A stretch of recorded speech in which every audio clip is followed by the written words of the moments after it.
ये है 2024 की निसान GT-R निस्मो। तो इस वीडियो में आपको इसका एक्सटीरियर, इंटीरियर और वीडियो के आखिर में आपको जो है इंजन की रेव्स और स्टार्टअप की आवाज़ें सुनाऊंगा। तो ये है 2024 का मॉडल और ये निस्मो का आखिरी मॉडल है इस R35 रेंज में। इसीलिए ये मॉडल थोड़ा सा स्पेशल है।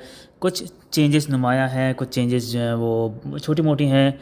तो सबसे पहले करीब से देखते हैं इसकी हेडलाइट्स तकरीबन सेम है। आई थिंक कोई ख़ास चेंज नहीं है, मगर जो आगे की जो ऊपर वाली ग्रिल है वो डिफरेंट है और उसमें ज़्यादा कार्बन फाइबर है। निस्मो का लोगो भी है। नीचे आते हैं तो यहाँ पे आपके पास ये 7 हेक्सागोन लाइट्स भी हैं। ये बिल्कुल नहीं है, तो इससे फ़ॉन्ट पहचाना जाता है कि हाँ ये फाइनल 2024 का मॉडल है।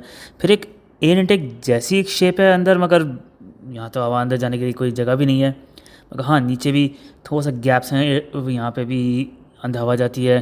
फिर मेन ग्रिल जो यहाँ पे है उसके पीछे आपको रेडिएटर भी नज़र आएगा और कार्बन फाइबर फ्रंट स्प्लिटर है। और रेड लाइन आपको जो है वो पूरी बॉडी पे नज़र आएगी। प्लस इसमें जो बॉनेट है वो फुल कार्बन फाइबर का है, उसमें छोटी छोटी डक्ट्स हैं। यकीनन ये जो है वो नैका डक्ट्स हैं, ये डायरेक्ट आगे के जो ब्रेक्स हैं उनको हवा देती है ठंडा रखने के लिए।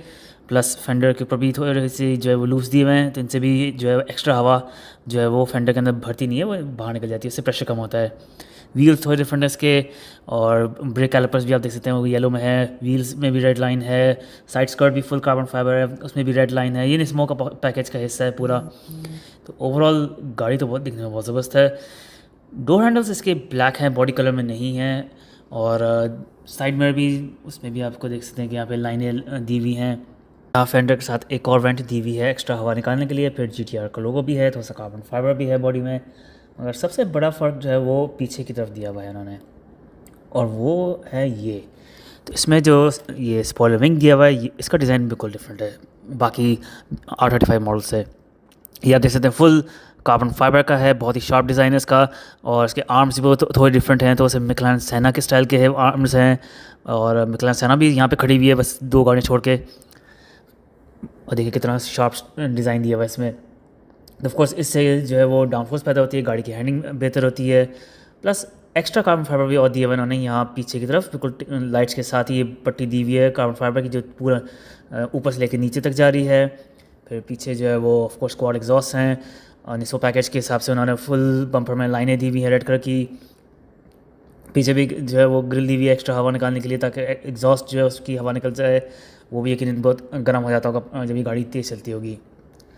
टेल लाइट्स जो हैं वो आई थिंक तकरीबन सेम ही है। आई डोंट थिंक उसमें कोई चेंजेस किए हैं। GT-R का लोगो है यहाँ पे, निसान का नया लोगो है यहाँ पे, तो पता चलता है हाँ भाई ये नया मॉडल है। और ये यहाँ पे निसान मोटर स्पोर्ट्स यानी निस्मो का जो लोगो है वो बिल्कुल लाइसेंस प्लेट के ऊपर दिया हुआ है। ओवरऑल गाड़ी तो बहुत ही ज़बरदस्त दिखने में। तो देखते हैं अब नेक्स्ट मॉडल कैसा दिखता है।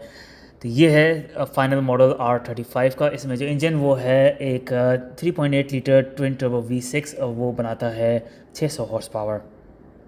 तकरीबन सेम ही इंजन है, आई मीन कोई उसमें पावर भी इंक्रीज़ नहीं की इन्होंने फाइनल मॉडल के लिए।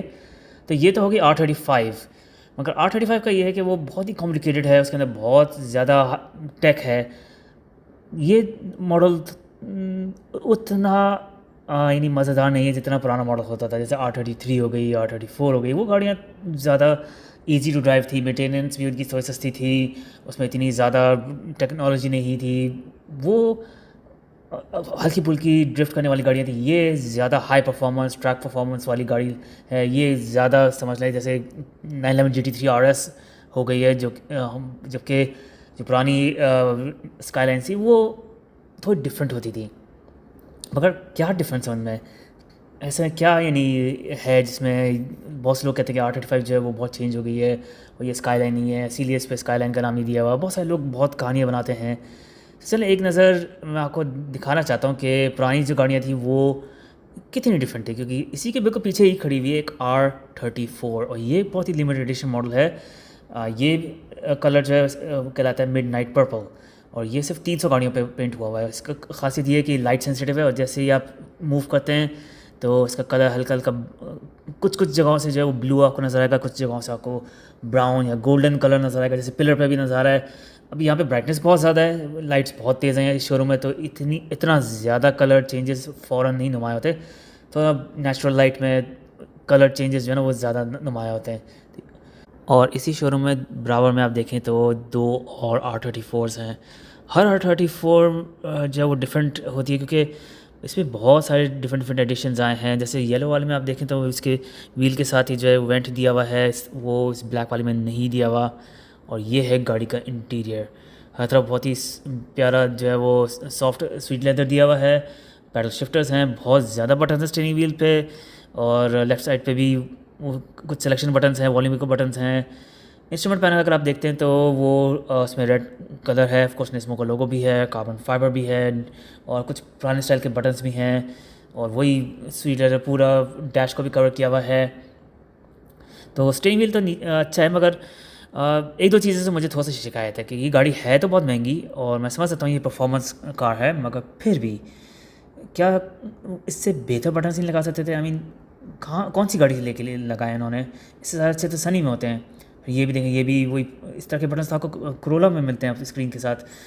और इसका सॉफ्टवेयर देखें, ये देखें लग रहा है जैसे विंडोज़ 95 के ग्राफिक्स में देख रहा हूँ। आई मीन इसका नीचे का मेन्यू का स्टाइल सब बहुत ही आउटडेटेड दिया कंप्यूटर सिस्टम दिया हुआ है। देखें, ये मेन्यू का बटन है, ये ब्राइटनेस का बटन है, ये मैप का बटन है, इसे मैप ऑन होता है। कोई लोकेशन ढूंढनी है तो वो नेविगेशन में आप आ जाएँ तो वो वहाँ पे खुलेगा। आई मीन ठीक है, सब कुछ आपकी ज़रूरत के लिए सब कुछ है यहाँ पे, मगर थोड़ा सा नया सॉफ्टवेयर देते कितना भारी होता है नया सॉफ्टवेयर के, वो उसको इस हाई परफॉर्मेंस गाड़ी में नहीं डाल सकते थे। तो चले, ये तो हो गया इसका कंप्यूटर सिस्टम। और चीज़ें ज़रा देखते हैं तो नीचे आते हैं तो यहाँ पे आपका क्लाइमेट कंट्रोल्स के बटन्स हैं, नॉब्स हैं। नॉब्स तो ठीक हैं, मगर बटन्स वैसे ही हैं बस, ओके। नीचे आते हैं तो और इंटरेस्टिंग स्विचेस हैं। ये है ESC इलेक्ट्रॉनिक स्टेबिलिटी कंट्रोल, फिर आपका ये सस्पेंशन का बटन है, और फिर एक और ड्राइव मोड का भी बटन है, गियर स्टिक है, इंजन स्टार्ट स्टॉप बटन है, हर तरफ कार्बन फाइबर है, निस्मो का लोगो भी है। एक और नॉब है यहाँ पे ये ड्राइव मोड्स के लिए, फिर कुछ शॉर्टकट बटन्स हैं कंप्यूटर स्क्रीन के लिए, और यहाँ पे कप होल्डर्स है। उसके अंदर जो है वो निसान की है। की आप देख के थोड़ा सा हैरान हो गया कि वो बिल्कुल नॉर्मल निसान की ही है, बस सिर्फ उस पर GTR लोगो लगा दिया है। हैंड ब्रेक स्टिक है ड्रिफ्ट करने के लिए। सीट्स रिकारो स्पोर्ट सीट्स हैं निस्मो के लोगों के साथ। पीछे की सीट्स हैं वो बस गुजारे के लिए, क्योंकि उसमें लेग स्पेस ना होने के बराबर है। तो ये हो गई निसान GTR R34। सामने जो एक वाइट कलर की मैक्लारेन सेना भी है। और ओवरऑल हाँ, एक हाई परफॉर्मेंस कार के लिहाज से इंटीरियर बुरा नहीं है। कुछ बटन थोड़े से नए हो सकते थे।